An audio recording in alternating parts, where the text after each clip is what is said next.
Vision செய்திகளுக்காக ஆனந்தி. விரிவான செய்திகளை காணும் முன் இன்றைய முக்கிய செய்திகள்.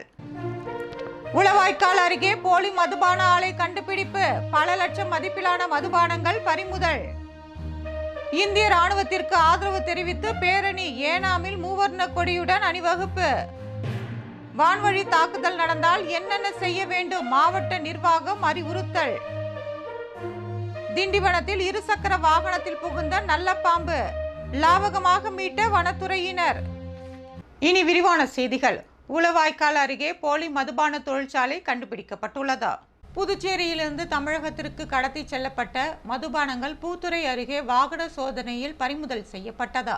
இதனையடுத்து மதுபாட்டில்களை கடத்தி வந்த அனுமந்தை கிராமத்தை சேர்ந்த ராஜசேகர், திருச்சியை சேர்ந்த கருத்தப்பாண்டி, புதுச்சேரியை சேர்ந்த பால்ஜோஸ், ராமநாதபுரத்தை சேர்ந்த சித்திக் ஆகிய 4 பேரை போலீசார் கைது செய்து அவர்களிடமிருந்து 30 லட்சம் மதிப்பிலான போலி மதுபானங்கள் மற்றும் கனரக லாரி மற்றும் காரினை பறிமுதல் செய்தனர். கைது செய்யப்பட்டவர்களிடம் நடத்திய விசாரணையில் புதுச்சேரி ஊசுடு தொகுதிக்குட்பட்ட உளவாய்க்கால்பேட் பகுதியில் புதுச்சேரி மாநில வனத்துறை அமைச்சர் தேனி ஜெயக்குமாரின் மகளுக்கு சொந்தமான இடத்தில் இயங்கி வரும் போலி மதுபான தொழிற்சாலையில் இருந்தோ தமிழகத்திற்கு போலி மதுபானங்கள் கடத்தி சென்று விற்பனை செய்து வந்தது தெரிய வந்தது. இதனையடுத்து அமைச்சரின் மகளுக்கு சொந்தமான இடத்தில் அதிரடியாக சோதனையில் ஈடுபட்ட தமிழக கலால்துறை மற்றும் போலீசார் அங்கு சட்டவிரோதமாக இயங்கி வந்த போலி மதுபான தொழிற்சாலையை கண்டறிந்தனர். தொழிற்சாலைக்கு சீல் வைத்த போலீசார் தொழிற்சாலையில் இருந்த எரிசாராயம், போலி டாஸ்மார்க் ஸ்டிக்கர், பாட்டில்கள், 2 வாகனங்கள் உள்ளிட்டவற்றை பறிமுதல் செய்து சம்பந்தப்பட்டவர்கள் குறித்து விசாரணை நடத்தி வருகின்றனர். புதுச்சேரியில் வனத்துறை அமைச்சர் மகளுக்கு சொந்தமான இடத்தில் போலி மதுபான தொழிற்சாலை கண்டுபிடிக்கப்பட்ட சம்பவம் பரபரப்பை ஏற்படுத்தியுள்ளது. இதேபோல கடந்த ஜூன் மாதம் தமிழகத்திலிருந்து கடத்தி வந்து சட்டவிரோதமாக பதுக்கி வைக்கப்பட்டிருந்த 6 டன் சந்தன மரக்கட்டைகள் மற்றும் சந்தன சீவல்களை சேலம் வனத்துறை அதிகாரிகள் இங்கு பறிமுதல் செய்தது குறிப்பிடத்தக்கது. ஏனாமில் இந்திய ராணுவத்திற்கு ஆதரவு தெரிவித்து தேசிய கொடி ஏந்தி பேரணி நடத்தப்பட்டது. இந்தியா பாகிஸ்தான் எல்லையில் பதற்றம் நிலவி வரும் நிலையில் இந்திய ராணுவத்திற்கு பல்வேறு தரப்பினரும் ஆதரவு தெரிவித்து வருகின்றனர். இந்நிலையில் இந்திய ராணுவம் மற்றும் ஆபரேஷன் சிந்தூருக்கு ஆதரவு தெரிவிக்கும் வகையில் புதுச்சேரி மாநிலத்தின் ஏனாம் பிராந்தியத்தில் டெல்லி சிறப்பு பிரதிநிதி மல்லாடி கிருஷ்ணாராவ் தலைமையில் தேசிய கொடி பேரணி நடைபெற்றது. பாலயோகி மைதானத்தில் இருந்து தொடங்கிய பேரணி பல்வேறு சாலைகள் வழியாக மூவர்ண கொடியை ஏந்தி 100க்கும் மேற்பட்டோர் பங்கேற்றனர்.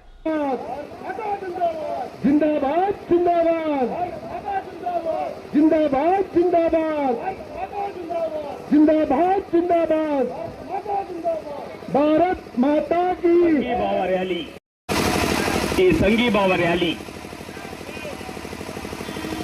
మన భారత ప్రభుత్వం ఉగ్రవాదానికి వ్యతిరేకిస్తున్న ஆபரேஷன் சிந்தூருக்கு வான்வழி தாக்குதல் நடந்தால் என்னென்ன செய்ய வேண்டும் என்பது குறித்து மாவட்ட நிர்வாகம் மக்களுக்கு அறிவுறுத்தியுள்ளது. நாட்டில் நிலவி வரும் அவசர நிலையின் காரணமாக பாதுகாப்பு மற்றும் ஆயத்தத்தின் அவசியத்தை கருத்தில் கொண்டு அனைத்து மாநிலங்களும் மாவட்டங்களும் எந்த ஒரு சூழ்நிலையும் எதிர்கொள்ள தயார் நிலையில் இருக்க வேண்டிய சூழல் உருவாகியுள்ளது. அதன்படி புதுச்சேரியில் சில வழிமுறைகளை மாவட்ட ஆட்சியர் தெரிவித்துள்ளார். அதன்படி வான் தாக்குதல் ஏதேனும் நடந்தால் செய்ய வேண்டியவை மற்றும் செய்யக்கூடாதவை குறித்து பொதுமக்களுக்கு அறிவுறுத்தப்பட்டுள்ளது. மக்கள் தங்களது வீட்டில் உள்ள பாதுகாப்பான அறையினை தேர்வு செய்ய வேண்டும். உதாரணமாக புதுச்சேரியில் பாதாள அறைகள் எதுவும் இருக்க வாய்ப்பில்லை. எனவே குளியல் அறையை தேர்வு செய்யலாம். அது உறுதியாக இருப்பதுடன் ஜன்னல் ஏதும் இல்லாமல் இருக்கும். தாக்குதலின் போது ஜன்னல் கதவுகள் அடித்துக்கொண்டு நொறுங்கிவிடாமல் இருக்கும் வண்ணம் பிளாஸ்டிக் சீட் வைத்து டேப் கொண்டு ஒட்டி வைக்க வேண்டும். வீட்டில் உள்ள புத்தகங்கள், மெத்தைகள் மற்றும் மேஜைகளை கொண்டு தற்காலிக குடில் போல அமைத்துக் கொள்ள வேண்டும். வாய் சிறிதாக திறந்த நிலையில் பின்னந்தலையில் கைகளை மறைத்தவாறு தரையில் குப்புறப்படுத்திக் கொள்ள வேண்டும். போதுமான உணவு மற்றும் குடிநீர் இருப்பினை உறுதி செய்து கொள்ள வேண்டும். குளியல் வாளி, டப் என அனைத்திலும் நீர் நிரப்பி வைத்துக் கொள்ள வேண்டும். மின்சார இணைப்பு மற்றும் சமையல் எரிவாயு ஆகியவற்றை அணைத்து வைக்க வேண்டும். ஜன்னல்கள் அருகே பொதுமக்கள் நிற்கக்கூடாது. பறந்து வரும் இடிபாடுகளில் இருந்து தற்காத்து கொள்ள போர்வை விரிப்புகள் அல்லது வேறு ஏதாவது கொண்டு பொதுமக்கள் தங்களை மூடிக்கொள்ள வேண்டும். நடக்கவிருக்கும் தாக்குதல் குறித்து அபாய சங்கு ஒலிப்பதன் மூலம் விடுவிக்கப்படும் விமான தாக்குதல் குறித்த எச்சரிக்கைகளை பின்பற்ற வேண்டும். சுற்று வட்டாரம் குறித்து தெரிந்து கொள்ள வேண்டும். மக்கள் தங்களது சுற்றுப்புறத்தில் இருக்கும் பெரும் ஆபத்துக்கள் குறித்து கவனமாக இருக்க வேண்டும் என்று அறிவுறுத்தப்பட்டுள்ளது. இத்தகைய அறிவுறுத்தல்களை மாவட்ட ஆட்சியர் குலோத்துங்கன் வெளியிட்டுள்ளார். திண்டிவனம் அருகே இருசக்கர வாகனத்தில் புகுந்த நல்ல பாம்பை வனத்துறையினர் லாவகமாக பிடித்தனர். விழுப்புரம் மாவட்டம் திண்டிவனத்தை அடுத்த திருவள்ளூர் நகர் பகுதியை சேர்ந்தவர் தேவதாஸ். வீட்டின் அருகே இருசக்கர வாகனத்தை நிறுத்திவிட்டு வீட்டிற்குள் சென்று மீண்டும் வெளியில் வந்து தனது இருசக்கர வாகனத்தை எடுக்க முயன்றுள்ளார். அப்போது வாகனத்தில் இருந்து பாம்பு ஒன்று வெளியில் வந்துள்ளது. இதனை கண்டு அவர் அலறி அடித்து ஓட்டம் பிடித்தார். அவர் அப்பகுதி மக்கள் சிலருடன் பாம்பை பிடிக்க சென்றபோது அந்த பாம்பு நல்ல பாம்பு என்பது தெரிய வந்தது. இருசக்கர வாகன சீட்டிற்கு அடியே சென்று அந்த பாம்பு மறைந்து கொண்டது. இதனையடுத்து திண்டிவனம் தீயணைப்பு துறையினருக்கு தகவல் தெரிவிக்கப்பட்டு திண்டிவனம் தீயணைப்பு துறையினர் வாகனத்தின் சீட்டை கழற்றி பார்த்துள்ளனர். அதன் உள்ளே இருந்த நல்ல பாம்பை 1 மணி நேர போராட்டத்தில் லாவகமாக பிடித்து காட்டுப்பகுதிக்குள் விட்டனர். இதனால் அப்பகுதியில் சிறிது நேரம் பரபரப்பை ஏற்படுத்தது.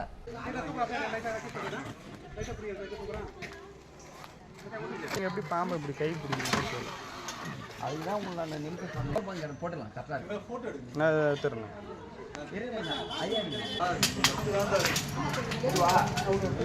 கிங் மேக்கர்ஸ் IAS அகாடமி திறப்பு விழாவில் ஏராளமானோர் கலந்து கொண்டனர். தமிழகத்தின் முன்னணி IAS பயிற்சி நிறுவனமான கிங் மேக்கர்ஸ் பயிற்சி நிறுவனத்தின் புதுச்சேரி கிளை திறப்பு விழா நடைபெற்றது. மேரி உழவர்கரை பகுதியில் உள்ள வாசவில் மாலில் நடைபெற்ற இந்த விழாவில் புதுச்சேரி அரசின் செயலர் முகமது மன்சூர் கலந்து கொண்டு IAS பயிற்சி அகாடமியை திறந்து வைத்து மாணவர்களை ஊக்கப்படுத்தினார். புதுச்சேரி IAS அதிகாரி மணிகண்டன் மற்றும் நெடுஞ்செழியன் ஆகியோரும் பயிற்சி நிறுவனத்திற்கு வாழ்த்து தெரிவித்தனர். நிகழ்ச்சிக்கான ஏற்பாடுகளை கிங் மேக்கர்ஸ் அகாடமியின் நிறுவன இயக்குநரான பூமிநாதன் செய்திருந்தார். நிகழ்ச்சியில் கலந்து கொண்ட தமிழகத்திலிருந்து தேர்ச்சி பெற்ற IAS சரண்யாவிற்கு பாராட்டு தெரிவிக்கப்பட்டது.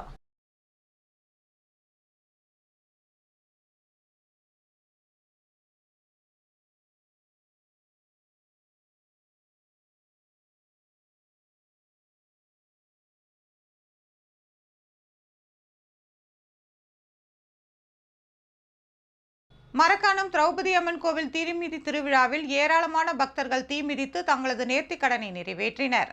விழுப்புரம் மாவட்டம் மரக்காணம் தர்மபுரி பகுதியில் அமைந்துள்ளது பிரசித்தி பெற்ற திரௌபதி அம்மன் கோவில். இந்த கோவில் திருவிழா ஆண்டுதோறும் சித்திரை மாதத்தில் நடைபெறுவது வழக்கம். இக்கோவிலுக்கான திருவிழா கடந்த ஏப்ரல் மாதம் 18ஆம் தேதி கொடியேற்றத்துடன் தொடங்கியது. கடந்த 19 நாட்களாக அம்மனுக்கு பல்வேறு சிறப்பு பூஜைகள் நடத்தப்பட்டு வந்தது. சர்வ அலங்காரத்துடன் அம்மன் வீதி உலா செல்லும் நிகழ்ச்சி, மகாபாரத நிகழ்வுகளை வலியுறுத்தும் வகையில் தெருக்கூத்து நிகழ்ச்சிகளும் நடைபெற்று வந்தது. முக்கிய நிகழ்ச்சியான தீமிதி திருவிழா நடைபெற்றதா. இதனை முன்னிட்டு காலை அம்மனுக்கு சிறப்பு அபிஷேக ஆராதனைகள் செய்யப்பட்டன. இதனைத் தொடர்ந்து துரியோதனை பீமன் வதம் செய்யும் நிகழ்ச்சியின் போது மக்களுக்கு காப்பு கட்டி சக்தி கரகம் ஜோடித்து மரக்காணம் பூமீஸ்வரர் குளக்கரையில் இருந்து சக்தி கரக வீதி உலா நிகழ்ச்சி நடைபெற்றதா. தொடர்ந்து காப்பு கட்டி விரதம் இருந்த பக்தர்கள் கோவில் எதிரில் நெருப்பு குண்டத்தில் இறங்கி தீ மிதித்து தங்களது நேர்த்திக்கடனை நிறைவேற்றினர். இதில் ஏராளமான பக்தர்கள் கலந்து கொண்டனர்.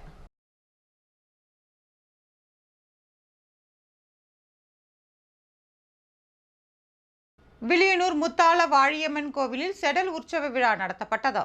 புதுவை வில்லியனூர் மேற்கு மாட வீதியில் உள்ள அருள்மிகு ஸ்ரீ முத்தாள வாழி மாரியம்மன் ஆலயத்தின் செடல் பிரம்மோற்சவத்தினை முன்னிட்டு கடந்த 1ஆம் தேதி கொடியேற்றம் நடைபெற்றதா. இதனைத் தொடர்ந்து அம்மனுக்கு அபிஷேக ஆராதனைகள் மற்றும் மகா தீபாராதனை காட்டப்பட்டு இரவு மின் அலங்காரத்தில் சுவாமி வீதி உலா செல்லும் நிகழ்ச்சி நடைபெற்றதா.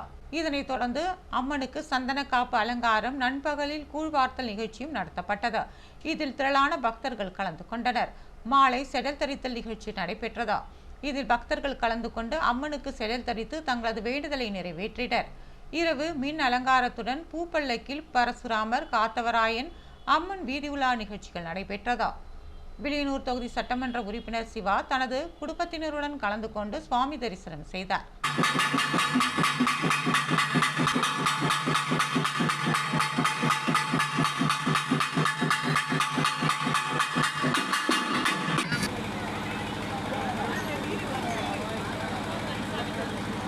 விடுமுறையில் உள்ள அனைத்து ஊழியர்களும் உடனடியாக பணிக்கு திரும்ப வேண்டும் என்று ஜிப்மர் நிர்வாகம் அறிவுறுத்தியுள்ளது. புதுச்சேரி ஜிப்மர் மருத்துவமனையில் உள்ள அனைத்து துறைகளுக்கும் மூத்த நிர்வாக அதிகாரி ஹாவா சிங் பிறப்பித்துள்ள உத்தரவில் தற்போது நிலவும் மோதல்கள் காரணமாக உருவாகி வரும் தேசிய பாதுகாப்பு கவலையை கருத்தில் கொண்டு ஜிப்மர் தயார் நிலை மற்றும் அத்தியாவசிய சேவைகளின் தொடர்ச்சியின் அவசியத்தை கருத்தில் கொண்டும் உத்தரவு பிறப்பிக்கப்படுவதாகவும் அதன்படி கடுமையான மருத்துவ அல்லது அவசர சூழ்நிலையை தவிர மறு உத்தரவு வரும் வரை எந்த விடுப்பும் அனுமதிக்கப்பட மாட்டாது. முன்னர் அறிவிக்கப்பட்ட அனைத்து விடுமுறைகளும் உடனடியாக ரத்து செய்யப்பட்டுள்ளன. அனைத்து ஊழியர்களும் உடனடியாக பணிக்கு திரும்புமாறு அறிவுறுத்தப்பட்டுள்ளனர். பணியில் இருந்து வெளியில் இருக்கும் ஊழியர்கள் மே 13ஆம் தேதிக்குள் பணிக்கு திரும்ப வேண்டும். கோடை விடுமுறையின் முதல் பாதி உடனடியாக அமலுக்கு வரும் வகையாக குறைக்கப்படுகிறது. மேலும் அனைத்து மருத்துவ பேராசிரியர்கள் வரும் 13ஆம் தேதி அல்லது அதற்கு முன் பணிக்கு திரும்ப வேண்டும். 17ஆம் தேதி தொடங்க திட்டமிடப்பட்டிருந்த கோடை விடுமுறையின் 2ஆம் பாதி ரத்து செய்யப்படுகிறது.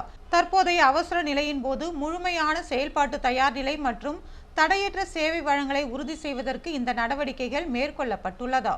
இதனை பின்பற்றாது தீவிரமாக கருதப்பட்டு பொருந்தக்கூடிய விதிகளின் நடவடிக்கை எடுக்கப்படும் என்று குறிப்பிடப்பட்டுள்ளது. போலி பங்கு சந்தையில் 1.5 கோடி ரூபாயை இழந்த தொழிலதிபர் சைபர் கிரைம் போலீசில் புகார் அளித்துள்ளார்.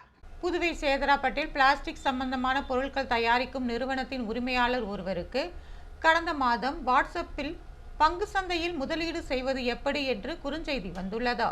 மேலும் அதில் ஒரு லிங்கும் அனுப்பப்பட்டிருந்தது. தொழிலதிபர் பங்கு சந்தையில் மீதிருந்த ஆசையால் அந்த லிங்கில் இணைந்துள்ளார். அவருக்கு பங்கு சந்தை பற்றி சற்று தெரிந்திருந்ததால் சில நாட்களிலேயே அவர்கள் கூறியதை நம்பியிருக்கிறார். பங்கு சந்தையில் முதலீடு செய்யுமாறு கூறிய தகவல்கள் உண்மையாக இருந்ததால் அந்த நம்பிக்கையில் அவர் பணத்தை முதலீடு செய்துள்ளார். அவரது தனிப்பட்ட கணக்கில் பணம் இருப்பது போல காட்டியுள்ளது. சிறிது சிறிதாக 4 நாட்களில் 20 லட்சம் முதலீடு செய்தபோது அவருடைய தனிப்பட்ட கணக்கில் 1,05,00,000 இருப்பது போல காட்டியுள்ளது. இதை நம்பிய தொழிலதிபர் கடந்த 10 நாட்களில் 1,23,00,000 ரூபாயை முதலீடு செய்துவிட்டார். அவருடைய கணக்கில் 6,20,00,000 இருப்பது போல காட்டியதால் அதை எடுக்க முயற்சி செய்துள்ளார். அப்போது அவருடைய தனிப்பட்ட கணக்கில் காட்டிய பணத்தை எடுக்க முடியவில்லை. ஜிஎஸ்டி கட்டுங்கள், வருமான வரி கட்டுங்கள் என்று பல்வேறு பணத்தை கேட்கவே இது போலியானதாக இருக்குமோ என்று பயந்து இணையவழி காவல் நிலையம் சென்று அந்த தொழிலதிபர் புகார் அளித்துள்ளார். ஆய்வாளர்கள் தியாகராஜன், கீர்த்தி ஆகியோர் விசாரணை நடத்தியதில் அது போலி பங்கு சந்தை என்பது தெரிய வந்தது. இதனையடுத்து சைபர் கிரைம் போலீசார் இது குறித்து வழக்கு பதிவு செய்து மர்ம நபர்களை தேடி வருகின்றனர். ஆல்பா மெட்ரிக் மேல்நிலைப்பள்ளி தொடர்ந்து 100% தேர்ச்சி பெற்று சாதனை படைத்துள்ளது. 12ஆம் வகுப்பு பொதுத் தேர்வில் ஆல்பா பள்ளி மாணவர்கள் 424 பேர் தேர்வெழுதினர். இதில் அனைத்து மாணவர்களும் முதல் வகுப்பில் தேர்ச்சி பெற்றுள்ளனர். கடந்த 24 ஆண்டுகளாக ஆல்பா பள்ளி சாதனை படைத்துள்ளது. இப்பள்ளி மாணவி காயத்ரி 600 மதிப்பெண்களுக்கு 594 மதிப்பெண் பெற்றுள்ளார். இவர் மாநில அளவில் 3வது இடத்தையும் பள்ளி அளவில் முதல் இடத்தையும் பெற்றுள்ளது குறிப்பிடத்தக்கது. மாணவி தீபிகா 593 மதிப்பெண்களை பெற்று பள்ளி அளவில் 2வது இடத்தையும், மாணவர் லோகரட்சகன் மற்றும் ஜோஸ்லின் ஆகியோர் 592 இடங்களை பெற்று பள்ளி அளவில் 3வது இடத்தையும் பிடித்துள்ளனர். 550 மதிப்பெண்களுக்கு மேல் 40 மாணவர்களும் 500 மதிப்பெண்களுக்கு மேல் 169 பேரும் மதிப்பெண் எடுத்துள்ளனர். இதனிடையே ஆல்பா கல்வி குழுமங்களின் தலைவர் பாஷிங்கம் செய்தியாளர்களுக்கு பேட்டி அளித்தார். அப்பொழுது அவர் 2002ஆம் ஆண்டு முதல் தொடர்ந்து ஆல்பா பள்ளி 100% தேர்ச்சி பெற்று சாதனை படைத்து வருவதாகவும், பாகூரில் உள்ள ஆல்பா பொறியியல் கல்லூரியில் பள்ளியில் முதல் 3 இடங்களை பிடித்த மாணவர்களுக்கு மட்டுமல்லாது அனைத்து பள்ளிகளிலும் முதல் 3 இடங்களை பிடித்த மாணவர்களுக்கு இலவச கல்வி வழங்கப்படும் என்றார்.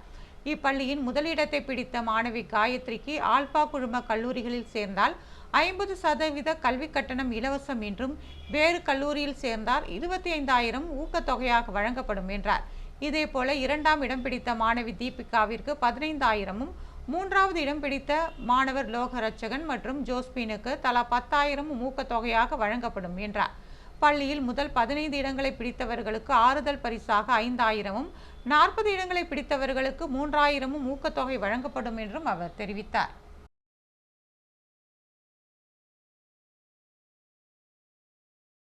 புதுவையில் நாளை மதுக்கடைகளை மூட கலால்துறை உத்தரவிட்டுள்ளது.